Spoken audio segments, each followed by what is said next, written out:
JSW energy ने एक बहुत ही सक्सेसफुल QIP 5,000 करोड़ का रेस किया है। मेरे साथ कंपनी के जॉइंट MD और CEO शरद महेंद्रन हैं और साथ ही साथ प्रीतेश विनय जो कंपनी के डायरेक्टर फाइनेंस है। आप दोनों का ही स्वागत है। अगर मुझे एक अंदाजा दे सके, 5,000 करोड़ काफ़ी नामी निवेशक ऑन बोर्ड आए हैं, उस पर प्रीतेश मैं आपसे राय लेना चाहूँगी।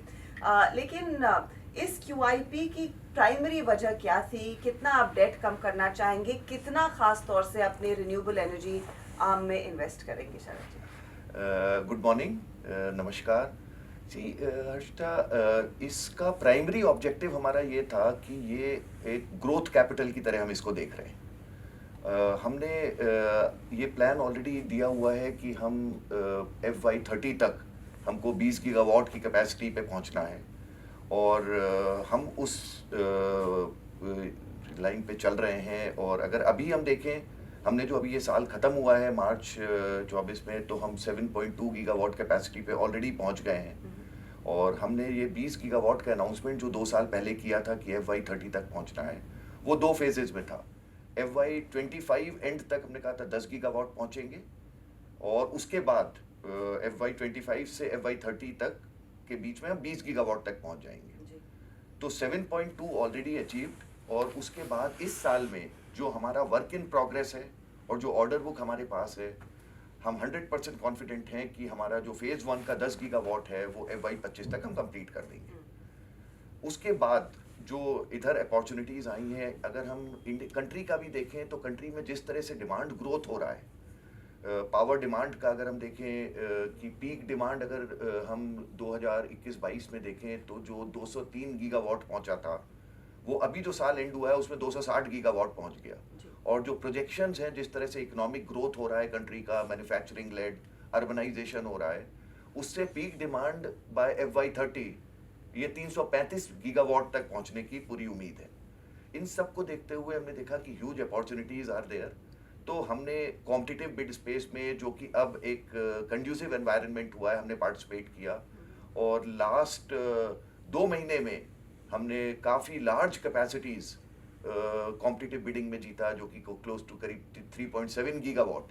तो आज हमारे पास जो ऑर्डर बुक है और जो एग्जीक्यूशन के लिए हमारे पास में क्वांटम है, हम वी आर कॉन्फिडेंट दैट जो FY30 हमने बोला था कि हम 20 गीगावाट पहुंचेंगे, हमको उसको ग्रोथ को एक्सेलरेट करना है।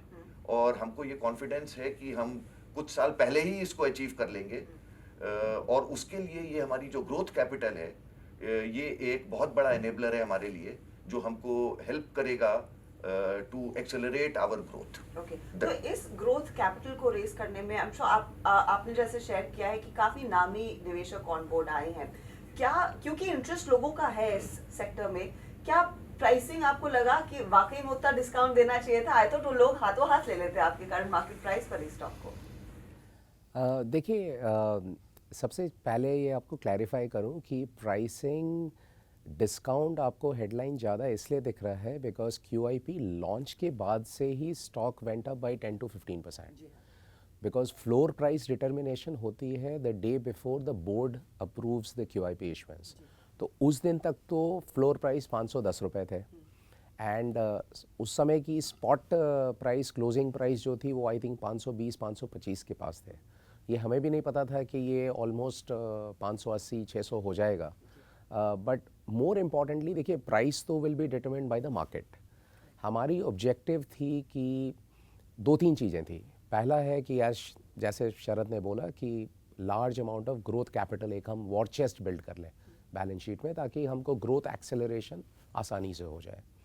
दूसरा ये भी था कि पिछले 1-1.5 सालों में जितने भी ये रेप्यूटेड निवेशक हैं, इन लोगों ने हमसे मिला, इन्होंने हमारी ट्रैक रिकॉर्ड देखी, हमारा एग्जीक्यूशन कैपेबिलिटी देखा, तो काफ़ी लोगों ने ये फीडबैक दिया कि बहुत अच्छी कंपनी है बट आपकी फ्री फ्लोट बहुत कम है, आपकी लिक्विडिटी बहुत कम है, तो हम लार्ज साइज़ का पोजीशन नहीं ले सकते हैं। तो एक अपॉर्चुनिटी ये भी थी कि अगर हम एक लार्ज लिक्विडिटी इवेंट क्रिएट करें तो एक ही शॉट में बिना इम्पैक्ट कॉस्ट हाई किए हुए उन निवेशकों के लिए हम बहुत हाई क्वालिटी इन्वेस्टर्स अपने कैप टेबल में ला सकते हैं। तो ये सारी चीज़ों के चलते हमने ये किया। तो डिस्काउंट तो देखिए वो मार्केट है, राइट, बट JSW ग्रुप की एक और खासियत है कि whenever we have raised capital across any of our businesses हमने काफ़ी टेबल पे छोड़ा है ताकि शेयर होल्डर्स खुश रहें। लॉन्ग टर्म में तो वैल्यू क्रिएशन होती ही है, बट शेयर होल्डर्स भी अगर एंट्री लेवल पे अगर खुश रहें तो वो अच्छी बात है, बिकॉज वो लॉन्ग टर्म पार्टनरशिप के जैसे हम देखते हैं। जी, क्योंकि आप लॉन्ग टर्म पार्टनरशिप बोल रहे हैं और यहाँ पर बेसिकली प्रीमाइस एक तो थोड़ा सा कर्ज कम करने का था, दूसरा न्यू एनर्जी या फिर रिन्यूएबल एनर्जी आर्म में ज्यादा से ज्यादा ऊर्जा डालने के लिए इन्वेस्टमेंट की जरूरत होगी। क्या आगे भी चलकर आपको लगेगा कि मौका मिलेगा तो रिन्यूएबल आर्म के लिए और फंड रेज करेंगे? क्या उतनी विंडो है इस समय जब आप निवेशकों से बात करते हैं? तो वो जो विंडो होएगी फंक्शन ऑफ अपॉर्चुनिटी होएगी। एक बार अगर एक कदम पीछे लूँ तो बिना इस कैपिटल रेस के हम कितना केपेक्स कर सकते थे, पहले वो समझने की ज़रूरत है। आप अगर देखें हमारा सालाना जो भी P&L बैलेंस शीट जो भी बनता है, तो फ्री कैश फ्लो जिसको बोलते हैं कि all the cash flow after servicing of all the liabilities, वो करीब 3-3.5 हज़ार करोड़ का साल का बनता है। तो 3:1 पे डेट इक्विटी पे नए प्रोजेक्ट्स फाइनेंसिंग होती है। मतलब मैं 12 से 15 हज़ार करोड़ का सालाना केपेक्स बिना ये कैपिटल रेस किए मैं कर सकता था। तो जो शरद जी ने बोला कि हमारी जो 2030 की टारगेट है, अगर हमें 20 गीगावाट जनरेशन और 40 गीगावाट आवर स्टोरेज 2030 तक करनी थी, तो हमें नए कैपिटल की ज़रूरत नहीं थी। जो हमारा internal cash flow, internal accruals है साल का, वो काफ़ी था।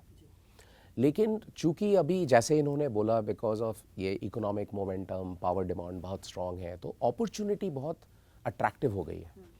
तो ऑप्शन टू एक्सेलरेट ग्रोथ है, तो उसके लिए हमने एडिशनल कैपिटल रेज किया। तो इसीलिए मैं कहीं पे डेट पे डाउन करूं वो मैटर नहीं करता है, बिकॉज अल्टीमेटली कंसोलिडेटेड बेसिस पे बैलेंस शीट क्या दिख रही है वो है। तो क्लियरली ये कैपिटल रेज से मैसेज ये हम दे रहे हैं कि अब हम ग्रोथ को एक्सेलरेट कर रहे हैं, वो ऑप्शनैलिटी क्रिएट कर रहे हैं। Point taken. तो इस ग्रोथ को जो आप एक्सेलरेट करना चाहते हैं, मुझे बताइए इसमें स्पेशली बैटरी स्टोरेज के लिए क्या प्लान्स रहेंगे शरद जी? क्योंकि वो एक एरिया है जहां पर डिमांड अच्छी खासी भारत में ही बिल्ड हो रही है। तो आप कैसे उसको सर्विस करना चाहेंगे? कितना और इन्वेस्टमेंट, क्या कितनी कैपेसिटी? देखिए, बैटरी स्टोरेज बिल्कुल आपने जो बोला करेक्ट है। उसके कई रीजंस हैं।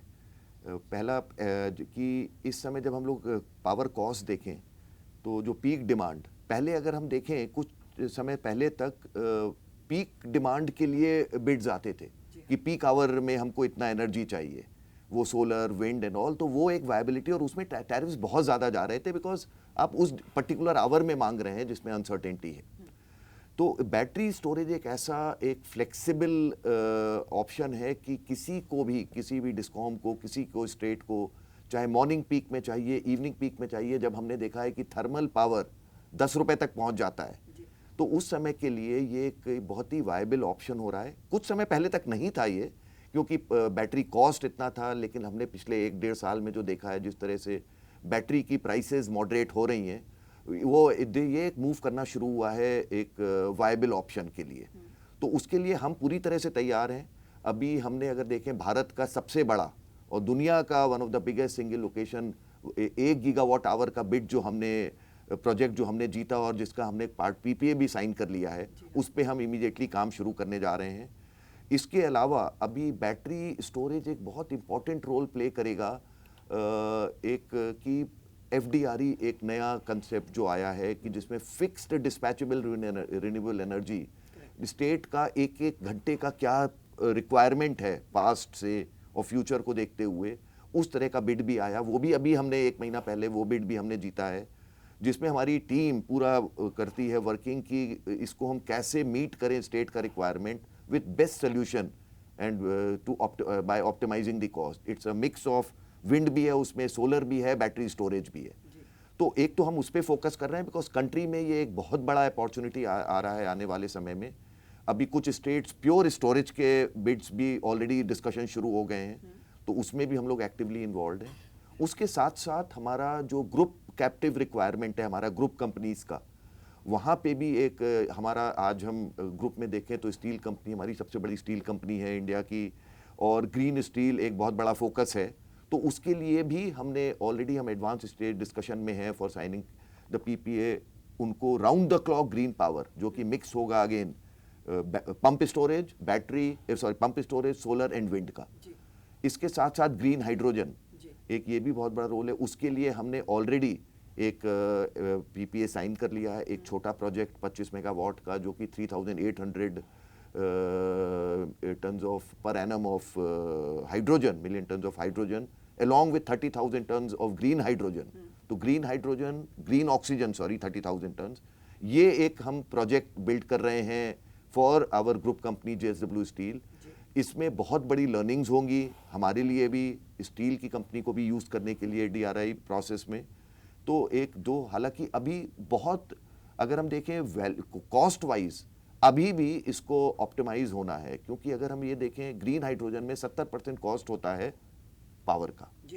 तो उसमें ग्रीन पावर में जो हमारी एक कैपेबिलिटी, जैसा अभी प्रीतेश ने बताया कि प्रोजेक्ट कॉस्ट एग्जीक्यूशन जो हमारी एक अपनी कैपेबिलिटी है, हम ये समझते हैं कि हम एक बहुत ही इंपॉर्टेंट प्लेयर होंगे इस फील्ड में कि पावर कॉस्ट को अगर हमने ऑप्टिमाइज कर दिया तो ग्रीन हाइड्रोजन कॉस्ट पे बहुत इम्पैक्ट पड़ेगा।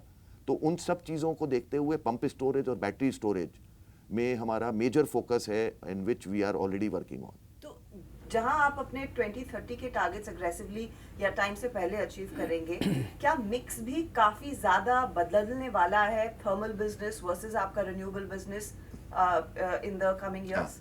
अगर अभी हम देखें कि आज अगर हमारा थर्मल पोर्टफोलियो अभी जो हमारा साल खत्म हुआ मार्च 23 में, ऑलमोस्ट 50-50 है। 50% हमारा रिन्यूएबल एनर्जी है including large hydro and 50% thermal है। अभी जो हमारी कैपेसिटी एडिशन जो वर्क इन प्रोग्रेस इस समय चल रहा है, जो हम इस साल जो करंट ईयर अभी शुरू हुआ है, करंट फिस्कल एंड पे जो हम क्लोज टू 10 गीगावाट पहुंचेंगे, उसमें हमारा ये पोर्टफोलियो 60% से ज़्यादा रिन्यूएबल एनर्जी का हो जाएगा। गोइंग फॉरवर्ड हमने ये जैसा डिक्लेयर किया था कि 2/3 रिन्यूएबल 1/3 थर्मल, उससे ज़्यादा ही हमारा 2/3 से ज़्यादा ही ग्रीन पोर्टफोलियो होगा। तो आने वाले समय में मेजर फोकस हमारा JSW नियो के थ्रू ग्रीन एनर्जी पे ही है। प्रीतेश जी, फिर उस लिहाज से अगर एक अंदाजा दे सके, क्योंकि हम एक पीक डिमांड सीजन में भी उतर रहे हैं, क्लियरली आगे चलकर कंपनी का फोकस होगा रिन्यूएबल पर काफी ज्यादा जोर देना, क्योंकि इस समय वो डिमांड पिकअप कर रही है। And you know it perhaps will be very different to what we saw in 20 years ago, जहां पर रिन्यूएबल कंपनी आई लेकिन लास्ट नहीं कर पाई फॉर वेरियस अदर रीजंस। यहाँ पर सक्सेस के लिए मर्चेंट टैरिफ्स में कितने बदलाव, कितना आगे और इजाफा आता हुआ दिखाई दे सकता है? आपको कितनी विजिबिलिटी लग रही है कि वो टैरिफ्स भी बेहतर आप लोगों को मिले? नहीं, मर्चेंट टैरिफ्स तो देखिए ऑलरेडी काफ़ी इजाफा हो चुका है।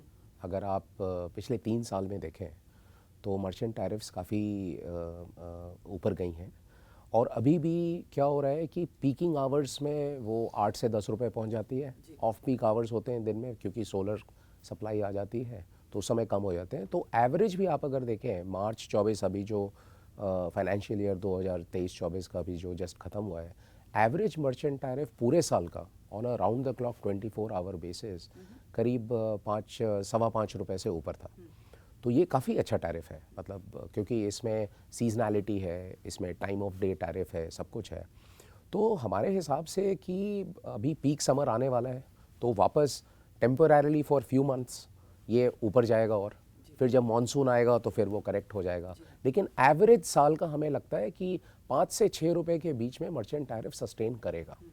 ये बहुत अच्छा टैरिफ है, क्योंकि पिछले साल फाइनेंशियल ईयर 2022-23 के कंपैरिजन में इंटरनेशनल कोल प्राइसेस बहुत हाई थे उस साल, और तब जाके करीब 6 रुपए का टैरिफ था।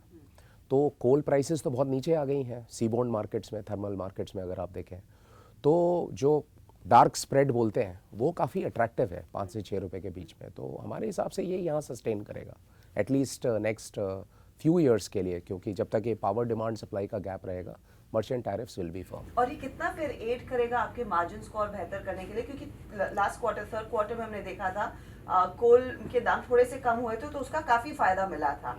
तो ये अब करंट सिचुएशन और कितनी एड करती हुई दिखाई देगी? देखिए हमारे लिए क्या होने वाला है कि हमारी ऑलरेडी 650 मेगावाट की imported coal based merchant capacity है। फिर डोमेस्टिक कोल बेस्ड एक 3.5 मेगावाट की यूनिट 1 हमने इंड भारत में सिंक्रोनाइज जनवरी में की थी, जो अभी जस्ट स्टेबलाइजेशन होके अभी ऑपरेशनल हो रही है। सेकेंड यूनिट 350 मेगावाट की इंड भारत की हमारी इस क्वार्टर के एंड में सिंक्रोनाइज होने वाली है। तो आप एक क्वार्टर और का स्टेबलाइजेशन देख लें तो second half of this fiscal year से अक्टूबर ऑनवर्ड्स 700 मेगावाट की stabilized domestic coal based merchant capacity add होने वाली है। तो हमारे हिसाब से हमें उसका डायरेक्ट बेनिफिट मिलने वाला है एंड हम उसको ऐसा देख रहे हैं कि हम कुछ एक्सेस कैश जो फ्री इक्विटी हम जनरेट कर पाएंगे ग्रोथ में डिप्लॉय करने के लिए। जो आप एक्सेस कैश जनरेट करेंगे, जो आप ग्रोथ में डिप्लॉय करना चाहेंगे, उसमें शरद जी कुछ क्या इनऑर्गेनिक अपॉर्चुनिटीज पर भी आपकी नजरें हैं? क्योंकि मित्रा एक बहुत ही सूटेबल अपॉर्चुनिटी थी और उसका पूरा फायदा कंपनी को मिलता दिखाई देने लगा है। ऐसे कुछ आपने आइडेंटिफाई किए हैं एसेट्स? जी, ये एक अभी आजकल हम देखें तो ये एक रेगुलर फिनोमिना हो गया है कि इनऑर्गेनिक अपॉर्चुनिटीज मार्केट में कंटिन्यूसली आ रही हैं, स्पेशली सोलर में, सोलर स्पेस में बहुत सारे प्लेटफॉर्म्स जिन्होंने बिड्स पहले जीते थे, प्रोजेक्ट्स लगाए थे, वो with a fund life of 3 years 5 years, तो काफ़ी ऐसे प्लेटफॉर्म्स मार्केट में रेगुलरली आते रहते हैं। तो स्पेसिफिक प्लेटफॉर्म पे कमेंट ना करते हुए हम ये बोलना चाहेंगे कि हम लोग इसको डेफिनेटली बहुत ही कीनली मॉनिटर करते हैं और ईच एंड एवरी अपॉर्चुनिटी, और ऐसा कोई एक अपॉर्चुनिटी जो हमको सूटेबल लगता है we will definitely be open, क्योंकि हमारी एक अपनी कोर स्ट्रेंथ जो है जिसको हम ज़रूर से इवेलुएट करते हैं ऐसी कोई अपॉर्चुनिटी के लिए, वो एग्जीक्यूशन स्ट्रेंथ जो हमारी है कि हम जो भी ग्रीनफील्ड प्रोजेक्ट होता है हम उसको फास्ट एग्जीक्यूशन, बहुत lowest one of the lowest cost, जैसा प्रीतेश भी बोले थे, हम एग्जीक्यूट करते हैं प्रोजेक्ट को। तो हमको पूरा वैल्यू इज़ वेरी इंपॉर्टेंट कि हमको क्या रिटर्न्स मिल रहे हैं। उसके कुछ एडवांटेजेस भी होते हैं प्रोजेक्ट के, हमको इमीडिएट फ्री कैश फ्लो में गेट्स जनरेटेड, तो we evaluate in totality of it decide करते हैं। और ये हमारा जो अभी रिसेंट फंड रेज हुआ है इसने हमको और स्ट्रेंथन किया है इस तरह की अपॉर्चुनिटीज अगर अच्छी आती हैं तो उसमें पार्टिसिपेट करने के लिए। बहुत बहुत शुक्रिया आप दोनों का and good luck to JSW। Thank you very much.